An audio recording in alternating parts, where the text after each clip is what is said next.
Hello, xin chào anh em. Hôm nay mình sẽ hướng dẫn anh em cách thay chân phuộc cho Ohlins Ho349 ha. Thì cây này bữa giờ anh em gắn cho Stylo á khá là nhiều, nhưng mà gắn cho Stylo thì sẽ bị lùn anh em ha.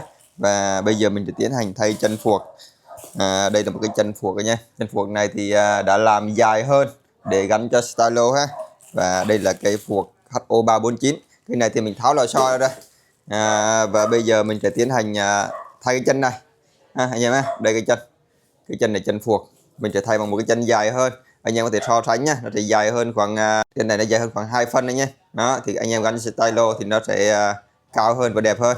Ok, bây giờ mình sẽ tiến hành gắn lên xe và hướng dẫn sơ bộ cho nhé. Cái cách mà tháo chân này ra, anh em mà tháo chân này ra thì phải có cái tool anh em á. Đó thì sử dụng tool tháo cái chân này ra và tháo cái cao su này ra và chuyển vô trong cái chân CNC này. Chân CNC này chất lượng khá là tốt anh em nhé, rất là đẹp luôn. Để mình tháo ra cho anh em tham khảo trước. Đây nha, đây là cái chân CNC và đây là chân hãng, anh em có thể so sánh hai cái chân ha. Nói chung thì chất lượng cũng khá là tốt. Cách thay thì bây giờ mình sẽ tiến hành mình thay trước đi, rồi anh em cùng theo dõi nghe.